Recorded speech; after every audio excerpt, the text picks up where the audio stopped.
بسم اللہ الرحمن الرحیم من یؤت الحکمۃ فقد اوتی خیرا کثیرا صدق اللہ مولانا العظیم وصدق رسولہ النبی الکریم الرؤوف الرحیم اللہم نور قلوبنا بالقرآن وزین اخلاقنا بالقرآن وادخلنا الجنة بالقرآن ونجنا من النار بالقرآن قال اللہ تعالی وتبارک فی شان حبیبہ مخبرا وآمرا ان اللہ وملائکتہ یصلون علی النبی یا ایھا الذین آمنوا صلوا علیہ وسلموا تسلیما الصلاۃ والسلام علیک یا رسول اللہ وعلی آلک واصحابک یا محبوب رب العالمین۔ تمام حمد و ثنا تعریف و توصیف اللہ جل مجدہ الکریم کی ذات بابرکات کے لیے جو خالق کائنات بھی ہے اور مالک شش جہات بھی۔ اللہ جل وعلا کی حمد و ثنا کے بعد حضور نبی اکرم شفیع امم رسول محتشم نبی مکرم اللہ کے پیارے امت کے سہارے رب کے محبوب دانائے غیوب مالک رقاب امم فخر عرب و عجم والی کون و مکان سیاہ لا مکان سید انس و جاں سرور لالا رخاں نیر تاباں سر نشین مہوشاں ماہ خوباں شہنشاہ حسینہ تتمہ دوراں سر خیل زہرہ جمالہ جلوہ صبح ازل نور ذات لم یزل باعث تکوین عالم فخر آدم و بنی آدم نیر بطحا رازدار ما اوہا شاہد ما طغا صاحب علم نشرہ معصوم آمنہ احمد مجتبی حضرت محمد مصطفیٰ صلی اللہ علیہ وسلم کے حضور ناز میں اپنی عقیدتوں ارادتوں اور محبتوں کا خراج پیش کرنے کے بعد عالی مرتبت ذی وقار محتشم سامعین السلام علیکم ورحمۃ اللہ وبرکاتہ۔ مولا کائنات سیدنا علی المرتضیٰ رضی اللہ تعالی عنہ حضور کے سکے چچا جناب ابو طالب کے فرزند ارجمند ہیں۔ عمر میں حضور سے 30 سال چھوٹے ہیں۔ اللہ تعالیٰ نے حضور علیہ السلام کو جب اعلان نبوت کا ارشاد کیا تو جن خوش نصیب لوگوں نے سب سے پہلے اسلام قبول کیا ان میں نمایاں نام حضرت مولا کائنات سیدنا علی المرتضیٰ کا ہے۔ اس وقت ان کی عمر صرف 10 سال تھی۔ بچوں میں سب سے پہلے اسلام قبول کرنے کا شرف انہیں نصیب ہوا۔ آقا کریم علیہ السلام کے چچا زاد بھائی تھے، لیکن ایک موقع پہ حضور نے ان کو ارشاد کیا انت اخی فی الدنیا والآخرہ، اے علی تو میرا دنیا میں بھی بھائی ہے اور آخرت میں بھی بھائی ہے۔ حضرت مولا کائنات کو حضور علیہ السلام نے مختلف جنگوں میں شرکت کا اعزاز بخشا۔ غزوہ تبوک کے موقع پہ آقا کریم نے ان کو مدینہ المنورہ میں پیچھے بطور امیر چھوڑا تو انہوں نے عرض کی حضور آپ اپنے بھائی کو بچوں اور عورتوں میں چھوڑ کے جا رہے ہیں، تو حضور نے ارشاد فرمایا کہ تیری مثال ایسے ہے جس طرح حضرت موسیٰ علیہ السلام کے ساتھ حضرت ہارون علیہ السلام کی مثال۔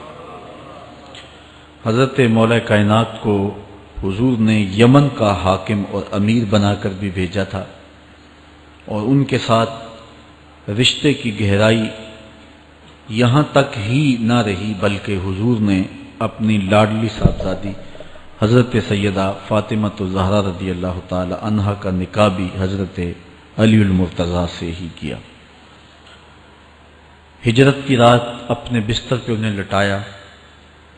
آقا کریم علیہ السلام نے ان کے لیے بہت سارے اعزازات قائم کیے، اور ان کے فضل و شرف میں بہت ساری احادیث ہیں جو کتب احادیث میں موجود ہیں۔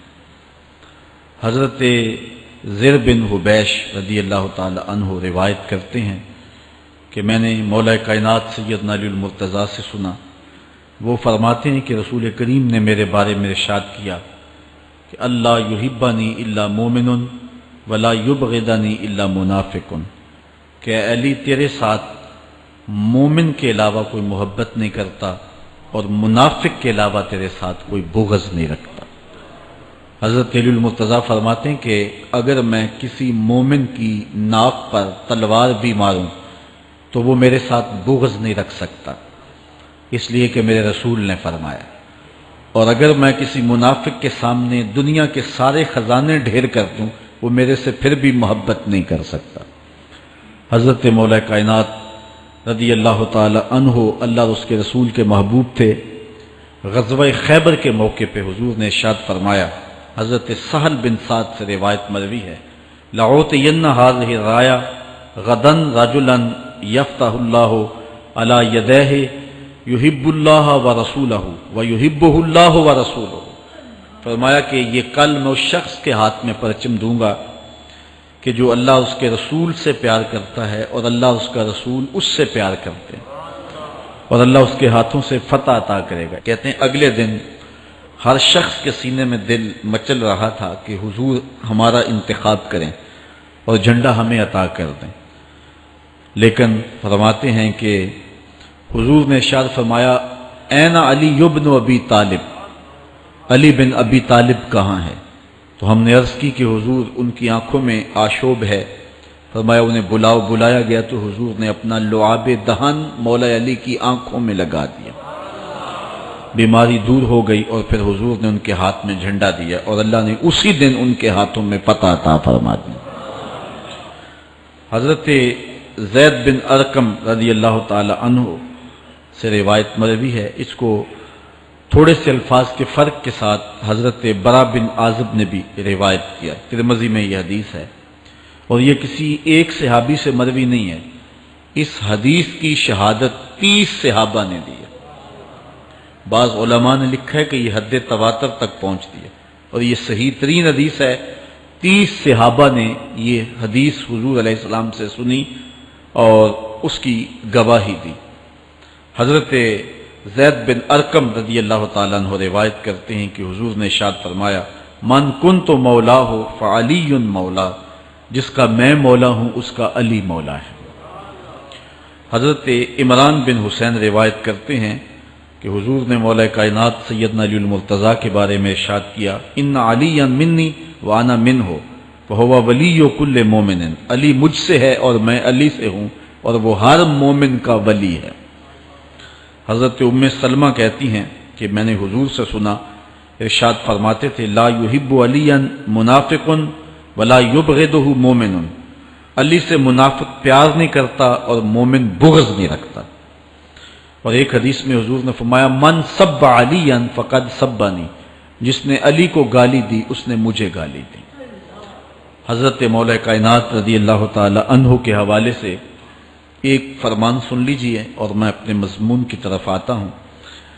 حضرت مولا کائنات کی ذات کو حضور نے معیار بنایا۔ مسند امام احمد بن حنبل میں روایت ہے، مشکات میں روایت ہے، نہج البلاغہ میں اور باقی کتابوں میں، کہ حضرت علی المرتضیٰ فرماتے ہیں کہ حضور نے مجھے دیکھ کر کے کہا کہ اے علی، تیری مثال حضرت عیسیٰ علیہ السلام کی ہے کہ ان کی وجہ سے ان کے معاملے میں آ کے 2 لوگ برباد ہوئے۔ ایک وہ لوگ جنہوں نے اتنی محبت کی کہ ان کو ابن اللہ، اللہ کا بیٹا کہہ دیا، وہ بھی برباد ہو گئے، اور دوسرا گروہ وہ کہ جنہوں نے ان کے ساتھ بغض رکھا اور ان کی ماں پہ تہمت لگائی، وہ بھی برباد ہو گئے۔ حضور نے یہ ارشاد کر کے فرمایا، حضرت علی فرماتے ہیں کہ حضور نے کہا، یہلک فی رجلان محب مفرط یکرزنی بما لیس فی، اے علی تیرے معاملے میں بھی 2 لوگ بربادی میں مبتلا ہوں گے۔ ایک وہ لوگ جو اتنا پیار کریں گے کہ وہ کہیں گے جو تو نہیں ہوگا، اور دوسرے ومبغض یحملہ شنآنی علی ان یبہتنی، اور دوسرے وہ جو تیرے ساتھ بغض رکھیں گے اور بربادی کے راستے پہ چلیں گے۔ تو دونوں گروہ جو ہیں وہ بربادی کی راہوں کے مسافر ہو گئے۔ ایک نے محبت کی اور اس قدر محبت کی کہ وہ کہا جو حضرت علی نہیں تھے۔ حضرت مولا کائنات کے زمانے میں کچھ لوگ آپ کی دہلیز پہ آئے اور کہا یا علی انت ربنا انت خالقنا انت الہنا، اے علی تم ہمارے رب ہو، تم ہمارے خالق ہو، تم ہمارے معبود ہو۔ تو حضرت علی المرتضیٰ نے فرمایا کہ استغفر اللہ، اللہ تعالیٰ جل شانہ ہی خالق ہے اور وہی مالک ہے اور وہی معبود برحق ہے۔ انہوں نے پھر یہ بات کہی، تو جب تیسری مرتبہ کہا تو حضرت علی نے ان کی گردنیں کاٹ دیں۔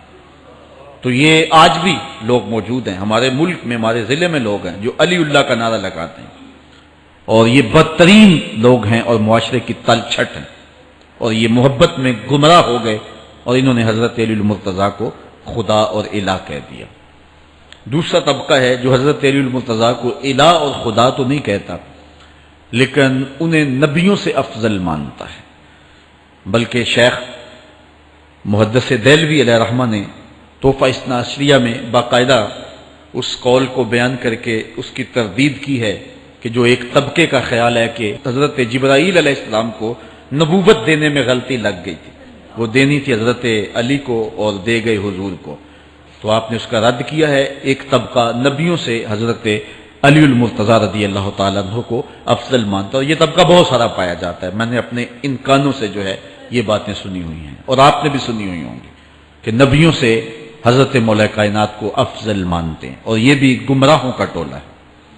تیسرا طبقہ وہ ہے جو نبیوں سے افضل تو نہیں مانتا لیکن معصوم مانتا ہے، یہ گمان کرتا ہے کہ حضرت علی رضی اللہ تعالی عنہ بھی اس شان کے مالک ہیں جو معصومیت کی شان انبیاء علیہ السلام کو دی گئی۔ یہ 12 امام اور 14 معصوم کا لفظ آپ نے سنا ہوگا، ہمارے جاہل مولوی بھی بول دیتے ہیں بعض کا، معصوم صرف انبیاء کی ذوات ہیں۔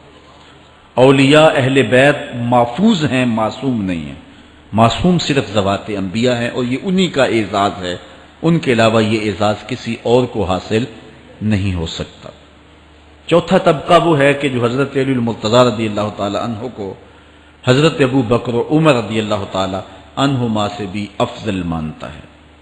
خود مولا کائنات نے فرمایا کہ جو لوگ مجھے شیخین سے افضل کہتے ہیں میں ان کے اوپر وہ حد جاری کروں گا جو ایک جھوٹے پہ جاری ہوتی ہے۔ حضرت محمد بن حنفیہ کہتے ہیں جو حضرت مولا کائنات کے بیٹے ہیں کہ میں نے اپنے باپ علی سے پوچھا کہ اس امت میں سب سے افضل شخص کون ہے؟ قال ابو بکر، کہا امت میں سب سے افضل شخص کا نام ابو بکر ہے۔ کہتے ہیں میں نے کہا ثم من، پھر کون؟ قال عمر، تو کہا حضرت عمر رضی اللہ تعالی عنہ۔ تو یہ ان کا اپنا عقیدہ ہے۔ یہ کہا جاتا ہے کہ حضرت علی رضی اللہ تعالی عنہ کا حق غصب کر لیا گیا۔ حضرت علی خود فرماتے ہیں کہ اگر حضور نے میرے بارے خلافت کی وصیت کی ہوتی تو میرے پاس صرف ایک تلوار اور ایک چادر بھی ہوتی تو میں آخر دم تک لڑتا۔ شیر خدا ہو اور اللہ کا رسول وصیت کرے اور وہ چھپ کے بیٹھا رہے، یہ کیسے ہو سکتا ہے؟ تو یہ حفوات ہیں اور یہ اباطیل ہیں، اور یہ جو ہیں وہ شر ہے جو معاشرے کے اندر پھیلی ہے۔ مخبر صادق نے پہلے خبر دی کچھ لوگ محبت میں گمراہ ہوں، وَمُبْغِضٌ يَحْمِلُهُ شَنَآنِ عَلَىٰ أَن يَبْهَتَنِ، اور کچھ لوگ جو ہیں وہ بغض میں برباد ہو جائیں۔ ایسے لوگ بھی دھرتی پہ موجود ہیں کہ مولا کائنات کا نام لیا جائے تو ان کو گوارا نہیں ہوتا۔ خود حضرت مولا کائنات کے زمانے میں ایسے لوگ موجود تھے، آپ کو شہید کیا گیا ہے۔ اسلام کی تاریخ انتہائی دردناک ہے۔ حضرت مولا کائنات رضی اللہ تعالی عنہ کو ابن ملجم نامی بدبخت نے جو ہے وہ تلوار کا وار کر کے جو زہر میں بجھی ہوئی تھی شہید کیا ہے۔ تو یہ بغض اور دشمنی رکھنے والے لوگ تھے جو زمانے میں موجود تھے۔ ایک طرف ایسے تھے جو الہ اور معبود کہتے تھے، اور آپ جانتے ہیں کہ حضرت علی المرتضیٰ رضی اللہ تعالی عنہ کی قبر لوگوں کی نظر سے چھپا کے بنائی گئی، اس ڈر سے کہ لوگ آپ کی قبر کو اکھیڑ نہ دیں، کیونکہ خارجی اس قدر جو ہے وہ زور آور ہو گئے ہوئے تھے۔ اسلام کی تاریخ دردناک ہے۔ حضور علیہ السلام فرماتے ہیں جتنے دکھ مجھے دیے گئے کسی کو نہیں دیے گئے، کسی نبی کو نہیں پہنچے۔ حضرت صدیق اکبر رضی اللہ تعالیٰ عنہ کی 2 سال 2 ماہ 8 دن دور خلافت آپ کا زمانہ دیکھیں، ٹکنے نہیں دیا گیا، سازشیں، مصائب، اعلان۔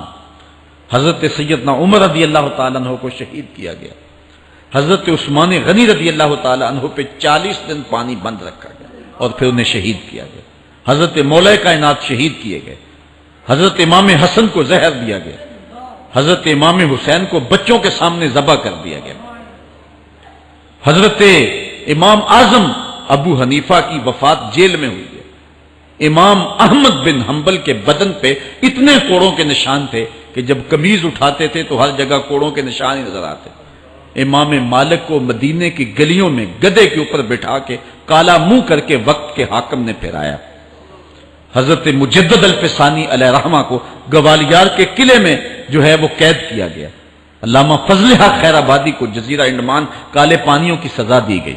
اہل حق کی تاریخ دیکھیں، دردناک تاریخ ہے، آج بھی کابل میں، کندھار میں، قلعہ جنگی میں، دشت لیلہ میں، تورا بورا میں، تکریت میں، موصل میں، بغداد میں، کشمیر میں، غزہ میں، یہاں برما میں دیکھو کون سی قیامت نہیں توڑی جا رہی ہے۔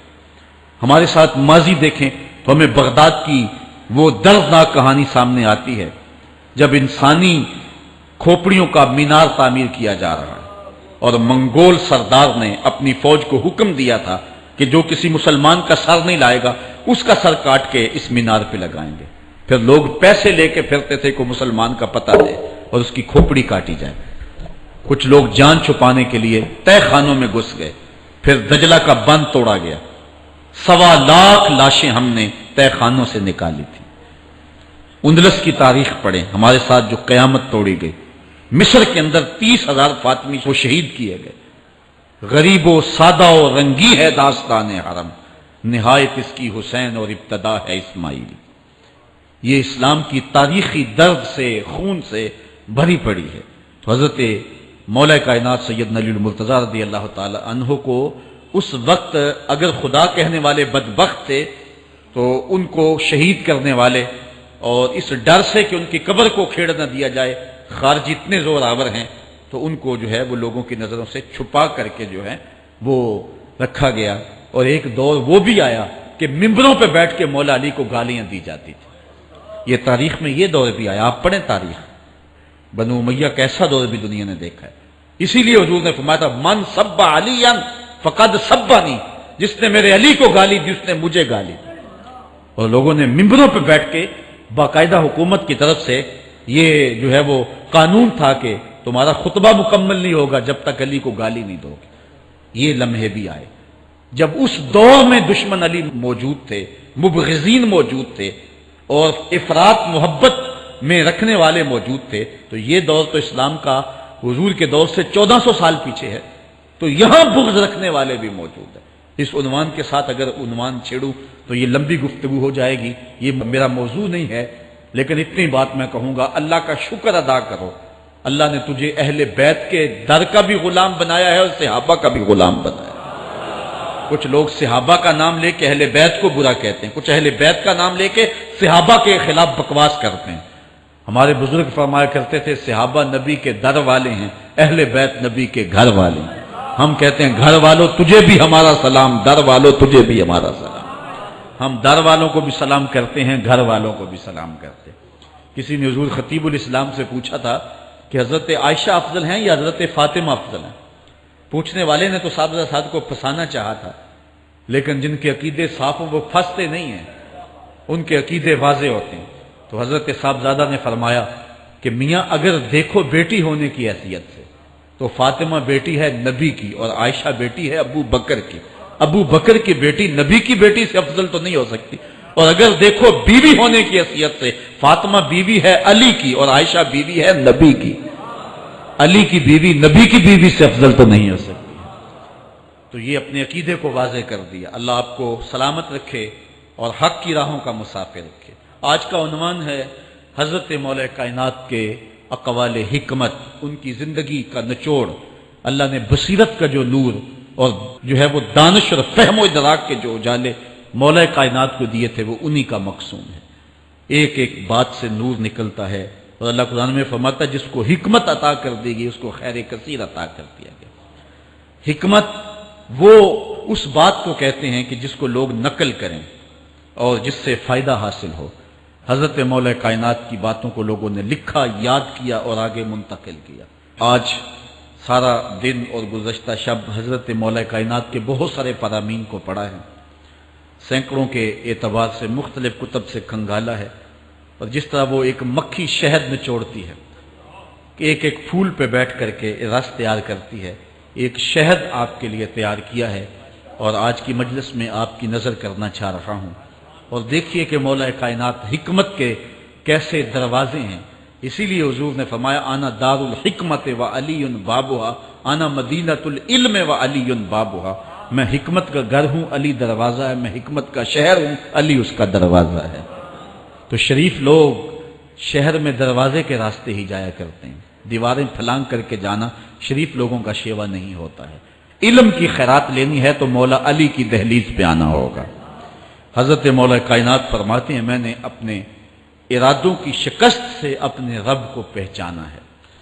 جو میں منصوبہ بندی کرتا ہوں نتیجہ یہ نکلے گا، میرا خیال ہوتا ہے یہ ہوگا، لیکن ایسا نہیں ہوتا، ہوتا وہ ہے جو رب کو منظور ہوتا۔ اس لیے میں اپنے ارادوں کی شکست سے اپنے رب کو پہچانا ہے۔ حضرت مولا کائنات زندگی گزارنے کا ڈھب، اسلوب اور طریقہ بتا رہے ہیں، سنو۔ فرماتے ہیں خالط الناس مخالطتاً ان متم معہا بقو وان عشتم ہنو الیکم، لوگوں کے ساتھ ایسی زندگی گزارو کہ اگر تم مر جاؤ تو لوگ روئیں کہ کوئی قیمتی متاع کھو گئی، اور اگر تم زندہ رہو تو لوگ تمہاری صحبت کے مشتاق رہیں، تمہاری مجلس میں بیٹھنے اور تمہارے پاس آنے کی آرزو اپنے سینے میں رہے۔ مرو تو زمانہ تڑپے، تمہاری موت پہ لوگوں کے سینے میں دل دہل جائیں، اور جیو تو لوگ تمہاری خدمت میں حاضر ہونا اپنے لیے ایک سعادت مندی سمجھیں۔ مولا کائنات رضی اللہ تعالی عنہ دشمن پر طاقت پانے والے کے لیے ایک نصیحت کرتے ہیں، فرماتے ہیں اذا قدرت علی عدوک فاجعل العفو عنہ شکرا للقدرت علیہ، جب تو دشمن پر غالب آ جائے تو دشمن پر غالب آنے کا شکریہ کیا ادا کرنا ہے۔ دشمن ایک بہت بڑی مصیبت ہے، لیکن دشمن زیر دام آ گیا اور وہ تیرے قابو میں آ گیا اور اس کا سر تیرے پاؤں تلے ہے۔ اب اللہ کا شکر اس حال میں کہ مالک تو نے دشمن پر مجھے غلبہ دیا، طاقت دی، تو شکر کیا ہے؟ تو حضرت مولا کائنات فرماتے ہیں دشمن پر غالب آنے کا شکریہ یہ ہے کہ دشمن کو معاف کر دو۔ یہ بڑے لوگوں کا شیوا ہوتا ہے، جب دشمن قابو آ جائے تو پھر اس سے درگزر کرنا، یہ اللہ تعالیٰ کا شکر ادا کرنا ہے، یہ اللہ تعالیٰ جل شانہ کی اس کرم نوازی کا شکریہ ادا کرنا ہے۔ زہد کیا ہے؟ حضرت مولا کائنات رضی اللہ تعالی عنہ کا ایک 4 لفظی فرمان سنیے، اور زہد کی تعریف کتنی خوبصورتی کے ساتھ کی۔ فرمانے لگے افضل الزہد اخفاء الزہد، بہترین زہد یہ ہے کہ زہد کو پوشیدہ رکھا جائے، بہترین زہد یہ ہے کہ زہد کو پوشیدہ رکھا جائے۔ ہم تو اپنی عبادتوں، اپنی نیکیوں، اپنی سماجی خدمات کے اشتہار چھپواتے ہیں نا۔ وہ کسی زمانے میں ہم سنتے تھے نیکی کر دریا میں ڈال، اور اب کہتے ہیں نیکی کر اخبار میں ڈال۔ یہاں زہد، ترک دنیا، اللہ تعالیٰ کی عبادت کا جو ذوق بندے کو نصیب ہوتا ہے، وہ بہترین اور افضل زہد کیا ہے؟ کہا زہد کو پوشیدہ رکھنا، یہ افضل زہد ہے۔ حضرت مولا کائنات کا ایک اور فرمان سنیے، اشرف الغنا ترک المنا، بہترین دولت مندی کیا ہے؟ جس کے پاس مربے زیادہ ہیں، جس کے پلازے زیادہ ہیں، جس کا بینک بیلنس زیادہ ہے، جس کے پاس جو ہے وہ بہت ساری دولتیں ہیں، سونا اور چاندی کے انبار ہیں، کون سب سے زیادہ دولت مند ہے؟ افضل دولت مندی کیا ہے؟ تو حضرت مولا کائنات فرماتے ہیں کہ افضل دولت مندی یہ ہے کہ آرزویں ترک کر دی جائیں، ورنہ کھرب پتی بھی بندہ ہوگا تو اس کو چین نہیں آئے گا، قرار نہیں آئے گا، حل من مزید اس کی تباہ میں ہوگا۔ چونکہ آنکھیں نہیں رجتی، پیٹ بھر جاتا ہے، آنکھیں نہیں بھرتی۔ کوزائے چشمے حریصاں پر نشد، تا صدف کانے نشد پر در نشد۔ اس لیے حضرت مولا کائنات فرماتے ہیں بہترین غنا اور دولت مندی کیا ہے کہ بندے کی آرزویں ختم ہو جائیں۔ اقبال کہتا ہے تیری دعا ہے کہ ہو میری آرزو پوری، تیری دعا ہے کہ ہو میری آرزو پوری، میری دعا ہے کہ تیری آرزو بدل جائے، میری دعا ہے کہ تیری آرزو بدل جائے۔ تو یہ بہترین غنا ہے کہ بندے کی آرزویں مختصر ہو جائیں، ورنہ انسان جس حالت میں بھی ہو وہاں مطمئن نہیں ہوتا۔ کروڑ پتی ارب پتی کو دیکھتا ہے، ارب پتی کھرب پتی کو دیکھتا ہے، کھرب پتی اپنے سے آگے دیکھتا ہے۔ اس لیے جب آرزویں مختصر ہوں گی تو بندہ جس حالت پہ بھی ہوگا راضی ہوگا، اور بندہ اپنی حالت پہ راضی ہو جائے تو یہ اللہ کی رضا کا سبب ہے۔ حضرت مولا کائنات کا ہی ایک قول ہے، جو اللہ کے عطا کردہ تھوڑے رزق پہ راضی ہو گیا، اللہ تعالیٰ قیامت کے دن اس کے تھوڑے عملوں پہ راضی ہو جائے۔ یہ اللہ کی کرم نوازیوں کے رنگ ہیں۔ حضرت مولا کائنات کی ایک اور حکمت آمیز بات سنیں، فرما رہے ہیں سیئات تسوء کا خیر عند اللہ من حسنۃ توجب کا، وہ برائی جو تجھ کو پریشان کر دے، دکھی کر دے، اذیت میں مبتلا کر دے، وہ گناہ جو تیرے ضمیر پہ بوجھ بن جائے، تو اپنے آپ کو حقیر سمجھنے لگ جائے، چھوٹا سمجھنے لگ جائے، گناہگار سمجھنے لگ جائے، جس برائی سے تجھے دکھ پہنچے وہ اس نیکی سے بہت اچھا ہے وہ تیرا برائی کرنا جو تجھے تکبر میں مبتلا کر دے۔ جس نیکی سے تو متکبر ہو جائے، انسان کو انسان نہ سمجھے، مخلوق کو کیڑے مکوڑے سمجھے، اپنے سجدوں پہ ناز کرے، ان سجدوں سے وہ برائی بہتر ہے جو تیرے اندر عجز پیدا کر دے، تیرے اندر نرمی پیدا کر دے، تیرے اندر جو ہے وہ ایک رکت پیدا کر دے۔ وہ برائی جو ہے وہ اس نیکی سے بہتر ہے۔ حضرت مولا کائنات کا ایک اور فرمان دیکھیے، لا غنا کل عقل ولا فقر کل جہل ولا میراث کل ادب ولا ظہیر کل مشاورہ۔ کتنی خوبصورت باتیں ارشاد فرمائیں۔ فرمایا عقل جیسی دولت کوئی نہیں، عقل جیسی دولت کوئی نہیں ہے، اور جہالت جیسی غربت کوئی نہیں۔ جو شخص جاہل ہے وہ کروڑوں میں بھی کھیلتا ہے تو وہ غریب ہے۔ اللہ نے عقل کا چراغ دیا ہے تو اس کے پاس دولت نہیں بھی ہے تو عقل بہت بڑی دولت ہے۔ تیسری بات، ولا میراث کل ادب، اور ادب جیسی وراثت کوئی نہیں۔ ایک بندے کو ادب کی دولت مل گئی تو اس کو سب کچھ مل گیا۔ آج جس دور میں ہم جی رہے ہیں، اس دور میں ہم سے ادب چھینا جا رہا ہے، بڑی باریک سازشیں ہو رہی ہیں، آنکھوں سے حیا نکالا جا رہا ہے۔ بوڑھوں کا، بزرگوں کا، یہ ماہ رمضان کا کتنا حیا ہوا کرتا تھا۔ اگر کوئی بدقسمتی سے روزہ نہیں رکھتا تھا تو وہ سامنے کبھی کھاتا ہی نہیں تھا، اسے رمضان کا حیا مارتا تھا۔ لیکن آج لوگ کھلے بندوں نہیں کھا رہے، حیا ہی اڑ گیا آنکھوں سے۔ اس طرح اہل بیت کا حیا آنکھوں سے نکل گیا، اصحاب رسول کا حیا آنکھوں سے نکل گیا، نبی کا حیا لوگوں کی آنکھوں میں نہیں رہا۔ بے ادبی کو فروغ ہے، اور نبی کے بارے میں ایسی ڈٹائی سے بات کرتے ہیں جس طرح عام آدمی ہو گئے۔ یہ بے حیائی کا اور بے ادبی کا دور ہے، جبکہ ادب ایک بہترین وراثت ہے۔ اگر آپ مجھے پوچھیں کہ دین کیا ہے، ایک تو ہے کہ 3 گھنٹے کا باز کیا جائے کہ دین یہ ہے، اور ایک ہے کہ 2 لفظوں کے اندر بتایا جائے دین کیا ہے۔ تو اگر 2 لفظوں میں بتانا چاہوں تو اقبال کا لہجہ ادار دینا پڑے گا۔ اقبال کہتا ہے دین سراپا سوختن اندر طلب، انتہائش عشق آغازش ادب۔ طلب محبوب میں تڑپنے کا نام دین ہے، ادب سے شروع ہوتا ہے عشق پہ ختم ہو جاتا ہے۔ جس دین میں ادب نہیں ہے وہ دین نہیں، چاہے صحابہ کا ادب نہیں، چاہے اہل بیت کا ادب نہیں، چاہے انبیاء کی ذوات کا ادب نہیں، چاہے والدین کا ادب نہیں، دین نام ہی ادب کا ہے۔ تو یہ دولت اس وقت چھینی جا رہی ہے، اور بڑی تیزی کے ساتھ قوم کے اندر بے ادبی کو فروغ دیا جا رہا ہے۔ نئی نسل کی حفاظت کریں، اپنی اولاد کو محفوظ کر لیں، ان کے عقیدوں کی صحت کا التزام کریں، کہیں ایسا نہ ہو کہ ان کی زبان لمبی ہو جائے اور ولیوں پر، نبیوں پر، اور حضور علیہ الصلوۃ والسلام کے اصحاب پر اور حضور کی آل پر وہ زبانیں تان کھولیں۔ اور جس کو جو ہے وہ استنجے کا بھی پتہ نہیں ہے، وہ انبیاء کے علم پہ گفتگو کر رہا ہے۔ شرم نہیں آتی کس کا علم تول رہے ہو، کس کی ذات کو ناپ رہے ہو۔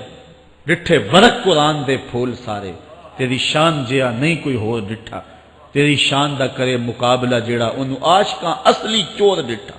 کوئی نور آکھے کوئی بشر آکھے، پیندا رات دنے ایہو شور ڈٹھا، اللہ والیاں گل مکا دیتی تساں ہور ڈٹھا اساں ہور ڈٹھا۔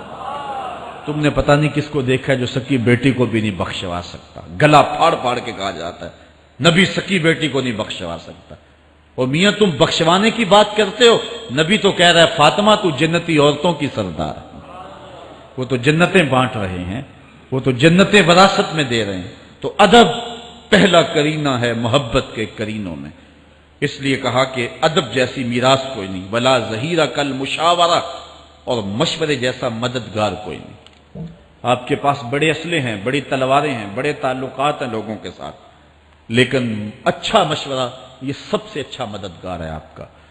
حضرت مولا کائنات کا ایک اور قول سنیے، نفس المرء خطاہ الی اجلہ، آپ فرماتے ہیں کہ آدمی کی یہ جو سانسیں نکل رہی ہیں یہ موت کی طرف اٹھتے ہوئے قدم ہیں۔ دوسری سانس تب آتی ہے جب پہلی ختم ہو جاتی ہے، تو پہلی سانس کی موت، دوسری سانس کی زندگی ہے۔ وہ کیا کسی نے کہا زندگی نام ہے مر مر کے جیے جانے کا، یہ ایک بار ہم ایک سانس کو کاٹتے ہیں تو دوسری سانس آتی ہے، جب تک پہلی سانس موجود ہے دوسری نہیں آئے گی۔ تو حضرت مولا کائنات فرماتے ہیں یہ موت کی طرف اٹھتے ہوئے قدم ہے۔ آپ رکے ہوں اشارے پہ تو ہمارے یہ پنڈی بائی پاس پہ جو اشارے لگے ہیں یہ 125 سے بھی چلتے ہیں، 125 سے پیچھے آ رہے ہیں، 20 سے 25 سے 50 سے 100 سے 125 سے پیچھے آ رہے ہیں۔ حضرت مولا کائنات فرماتے ہیں جو چیز شمار کی جاتی ہو وہ بلا کر ختم ہو جاتی ہے، تو گنتی جب الٹی چلتی ہے تو بہت جلد کام زیرو پہ آ جاتا ہے، اور زیرو پہ پہنچنا ہی موت ہے۔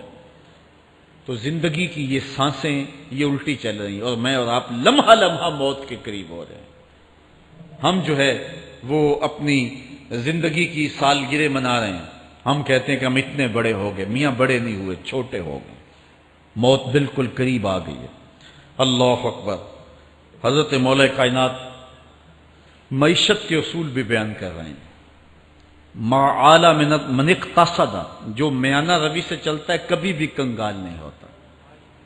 اب ہر شخص کی آرزو ہے کہ میری دولت بڑھ جائے، میرے پاس پیسے کافی ہوں، میں آسودہ زندگی گزاروں۔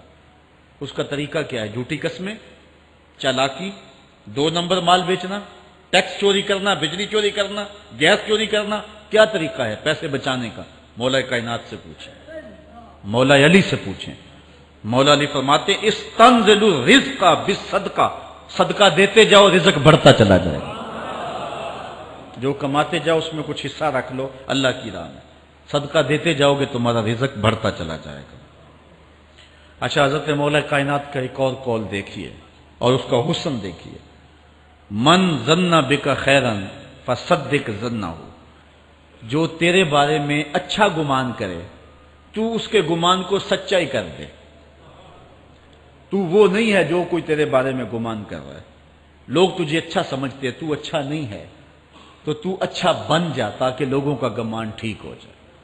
اعلی حضرت عظیم البرکت امام احمد رضا خان فاضل بریلوی علیہ رحمہ، آپ کے بارے میں لوگوں کا گمان تھا کہ حافظ قرآن ہیں، آپ حافظ نہیں تھے، تو آپ کے بارے میں یہ گمان پیدا ہو گیا کہ یہ حافظ ہیں۔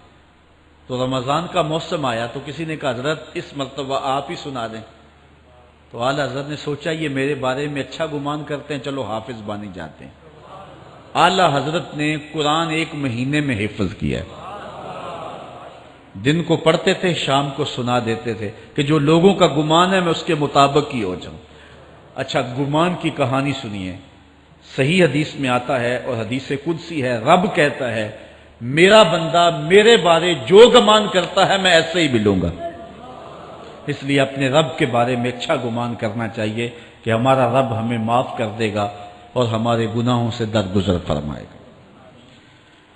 حضرت مولا کائنات کا ایک اور حکمت آمیز جملہ سماعت کیجئے، من عظم صغار المصائب ابتلاہ اللہ بکبارہا، چھوٹی سی مصیبت آ جائے جو بندہ واویلا شروع کر دے، مصیبت آ گئی، چھوٹی سی بیماری آئے تو شور کرے، چھوٹی سی مصیبت آئے تو شور کرے، اللہ اس کو پھر بڑی مصیبت میں مبتلا کر دیتا۔ جہاں ضرورت نہیں ہے وہاں اظہار کی کیا ضرورت؟ بیماری ہے تو ڈاکٹر کو بتاؤ، بندے کو بتانے کا کیا فائدہ ہے؟ ہمارے ایک دوست ہیں کہ وہ کہتے ہیں کہ پہلے اگر کسی سے پوچھتے تھے نا کہ کیا حال ہے تو وہ کہتا تھا شکر ہے، اور آج کسی سے پوچھے تو وہ کہتا ہے شوگر ہے۔ یعنی اللہ تعالیٰ جل شانہ نے اگر تمہیں کسی ابتلا میں مبتلا کر دیا ہے تو اس کا شور، اس کا واویلا نہ کرو۔ جو چھوٹی مصیبت پر واویلا کرے گا اللہ پھر اس کو بڑی مصیبت میں مبتلا کر دے گا۔ حضرت مولا کائنات کا ایک اور حکمت آمیز جملہ سماعت کیجیے۔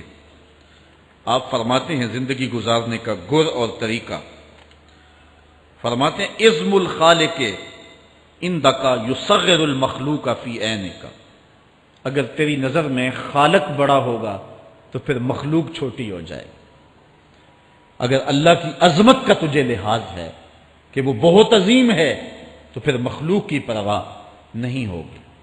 حضرت مولا کائنات رضی اللہ تعالیٰ عنہ فرماتے ہیں کہ ایک باندی کے ہاتھ کے اندر خنزیر کی انتڑیاں ہوں، میں دنیا کو اتنی نظر سے بھی نہیں دیکھتا۔ تو یہ انسان اللہ کی عظمتوں کا اور اللہ کی شانوں کا جب لحاظ اسے ہوتا ہے تو پھر دنیا اس کی نظر میں جو ہے وہ کوئی قدر و قیمت نہیں رکھتی۔ ایک روایت میں آتا ہے جس کو اللہ نے قرآن دیا اور اس نے دنیا داروں کو دیکھا رشک کی نظر سے کہ ان کو دولت دی گئی، ان کو فلاں دیا گیا، میں تو بہت پیچھے رہ گیا۔ قد حقر ما آتاہ اللہ، اس نے اللہ کی عطا کو حقیر جانا۔ وہ میاں انہیں دولت دی گئی ہے، رب نے تجھے اپنا قرآن عطا کیا، تو پھر جو ہے وہ تو حقیر تو نہیں ہے، تجھے تو اعلیٰ چیز عطا کر دی گئی ہے۔ تو جس نے اللہ کی عظمت اور خالق کی عظمت کا اقرار کیا پھر مخلوق اس کی نظر میں کوئی حیثیت نہیں رکھتی ہے۔ کن فی الفتنۃ کابن اللبون لا زہر فیرکب ولا درع فیحلب، جب فتنے دنیا پہ پھیل جائیں تو مولا کائنات نصیحت کرتے ہیں پھر زندگی کیسے گزارنی۔ یہ دور بھی فتنوں کا دور ہے۔ حضرت مولا کائنات فرماتے ہیں جب فتنے معاشرے میں پھیل جائیں تو پھر اونٹ کے 2 سالہ بچے کی طرح ہو جا کہ اگر لوگ اس پہ سواری کرنا چاہیں تو وہ سواری کے قابل نہ ہو، اور لوگ اگر اس کا دودھ دونا چاہیں تو وہ دودھ نہ دے، یعنی وہ فتنے کو کسی طرح سے بھی تقویت نہ دے، اس طرح کا ہو جا جس طرح اونٹنی کا 2 سال کا بچہ ہوتا ہے۔ حضرت مولا کائنات فرماتے ہیں من حاسب نفسہ رابحہ ومن غفل عنہا خاسرہ ومن خاف آمنہ ومن اعتبر ابصرہ ومن ابصر فاہمہ ومن فاہم عالم۔ فرماتے ہیں کہ جس نے اپنے نفس کا محاسبہ کیا اس نے نجات پا لی، اور جو اپنے نفس کے محاسبے سے غافل رہ گیا اس نے خسارے کا سودا کیا۔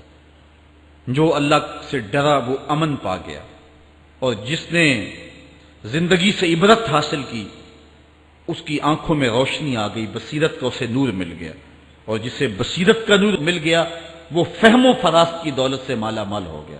ومن فاہم عالمہ، اور جس کو فہم مل گیا وہی شخص عالم بن گیا۔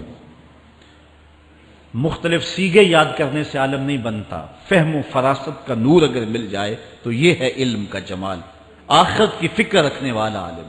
بلکہ مولا کائنات فرماتے ہیں العلم علمان مطبوع و مسموع، علم 2 علم ہے، ایک وہ ہے جو من میں راسخ ہو اور ایک وہ ہے جو کانوں تک رہتا ہو۔ فرماتے ہیں ولا ينفع المسموع اذا لم يكن المطبوع، جو سنا ہوا علم نفع نہیں دیتا جب تک وہ من میں اتر نہ جائے اور باطن کے اندر روشنی نہ کر دے۔ حضرت مولا کائنات کی ایک اور نصیحت ذرا غور سے سنیے، فرمایا تمہارے سامنے نیکوکار اور بدکار برابر نہ ہو، کہ نیک بھی جو ہے وہ اسی انداز میں ہو اور برا بھی، اس کا سلوک بھی تمہارا ایک جیسا ہی ہو۔ ایسا کرنے سے نیکوں کی ہمت پست ہو جائے گی اور خطاکار اور بھی شوخ ہو جائیں گے۔ ہر آدمی کو وہ مقام دینا چاہیے جس کا وہ اپنے عمل کے اعتبار سے مستحق ہے۔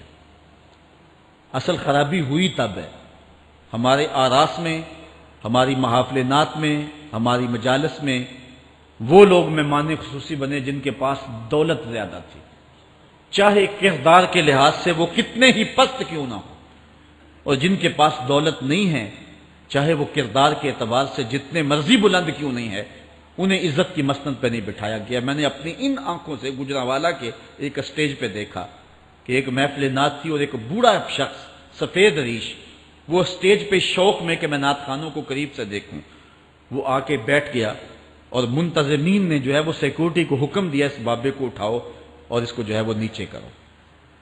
یعنی لوگوں کی قدر و منزلت ان کے دولت کے قد کے مطابق کی جاتی۔ جو کل شراب خانے میں مہمان خصوصی تھا آج وہ محفل نعت میں مہمان خصوصی ہے۔ جو جتنا بڑا ڈاکو ہے اتنا ہی بڑا جو ہے وہ عزت پاتا ہے. کیوں؟ دین میں تو عزت ان کو ہونی چاہیے جو دیندار. ان اکرمکم عند اللہ اتقاکم، جو سب سے زیادہ متقی ہوگا اللہ کے نزدیک وہی عزت والا ہوگا. تو ایک بندے کو دنیا میں بھی عزت ہے اور مصلی اور محراب اور جو ہے وہ عرس اور پیر خانے میں بھی اس کو عزت ہے، تو پھر یہ حوصلہ شکنی ہے تقوی والوں کی.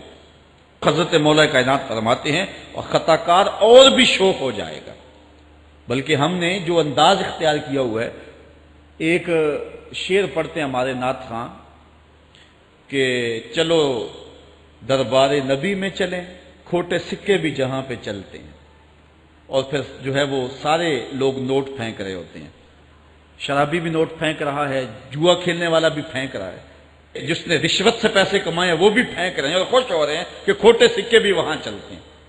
جبکہ ان اللہ طیب ولا یقبل الا الطیب، حدیث میں آتا ہے اللہ فرماتا ہے کہ اللہ طیب ہے اور پاکیزہ کے علاوہ قبول ہی نہیں کرتا. من غش فلیس منا، جو ملاوٹ کرے وہ ہم سے نہیں ہے. اور یہاں کھوٹے سکے بھی چلائے جا رہے ہیں اور پھر جتنے بھی کھوٹے سکے ہیں وہ نوٹ پھینک رہے اور ایسے ایسے پھینک رہے اور خوش ہو رہے ہیں کہ یہ تو کچھ بھی نہیں ہے. حرام سے کمائے، حلال طریقے سے کمائے، جس طریقے سے کمائے کوئی فرق نہیں پڑتا. نہیں، حضرت مولا کائنات نے زندگی کے گر سکھائے. فرماتے ہیں کہ نیکوکار اور بدکار تمہاری نظروں میں برابر نہ ہوں. ایسا کرنے سے نیکوں کی ہمت پست ہو جائے گی اور خطا کار اور بھی شوق اور گناہ میں دلیر ہو جائیں گے. ہر آدمی کو وہ مقام دو جو عمل کے اعتبار سے اس کا مقام بنتا ہے. لیکن اس دور کے اندر تو جو حال ہو گیا ہے، بلکہ حضرت مولا کائنات اس بات کو پہلے بھام کے ارشاد فرمایا، لوگوں کا عجیب حال ہے، بدکاری کو اعلیٰ نسب کا نشان سمجھتے ہیں اور پاک دامنی کو تعجب خیال کرتے ہیں. گویا اسلام کے لباس کو الٹا پہن لیا ہے لوگوں نے. جو رخ سیدھا ہونا چاہیے تھا اس کو الٹا کر دیا، جو الٹا ہونا چاہیے اس کو سیدھا کر دیا. حضرت مولا کائنات کا ایک اور قول بھی سنیے، تھوڑا سا شک بھی دین بگاڑ دیتا ہے. دین کے اندر شک نہیں کرنا چاہیے. دین جو ہے وہ یقین کا نام ہے. علامہ اقبال نے ایک بڑی خوبصورت اس وقت بات کہی تھی جب شکوک جنم لے رہے تھے کہ سن اے تہذیب حاضر کے غلام، غلامی سے بدتر ہے بے یقینی. غلامی سے بدتر ہے بے یقینی. آج بے یقینی پھیلا دی گئی ہے معاشرے کے اندر اور قوم جو ہے وہ بالکل جو ہے وہ یقین کی اس دولت پہ جو ہے وہ قانے نہیں ہے. اور فرمایا مولا کائنات نے تھوڑا سا شک بھی دین بگاڑ دیتا ہے. اور پھر دوسرا قول بھی سنیے، تھوڑی سی دنیا بھی آخرت برباد کر دیتے. یہاں دنیا سے مراد کیا؟ دولت، کاروبار نہیں. چیز دنیا از خدا غافل بدن. مرشد اقبال رومی کہتے ہیں دنیا کیا ہے؟ خدا سے غافل ہونا. خدا سے غافل جو شے کر دے، وہ دولت ہو، وہ کاروبار ہو، وہ بیوی ہو، وہ بچے ہوں، وہ دنیا ہے. اور دنیا تھوڑی بھی ہو آخرت کی بربادی کا سبب ہے. حضرت مولا کائنات فرماتے ہیں پرہیزگاری کے سوا علم درست نہیں ہوتا اور طمع کی موجودگی میں دین سلامت نہیں رہ سکتا. اگر میرے اندر لالچ ہے تو میں یہاں ممبر پہ بیٹھ کے حق نہیں بول سکتا. اگر میرے اندر لالچ ہے تو میں اسمبلی میں بیٹھ کے حق نہیں بول سکتا.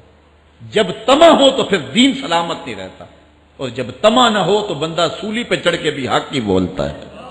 دوواں گلاں وچوں 10 درویشا، میرے حضور کی بالعالم فرماتے ہیں دوواں گلاں وچوں 10 درویشا، تینوں کیڑی گل کو بھولی، عالم اوپر ممبر بولے عاشق اوپر سولی.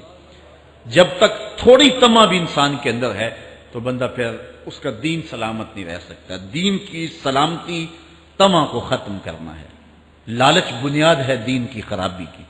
یہ وہ حکمت بری باتیں تھیں جو مولا کائنات سید علی المرتضیٰ رضی اللہ تعالی عنہ کی ہمارے تک پہنچی اور انہوں نے زندگی گزارنے کا ڈھب، اسلوب اور گر سکھایا.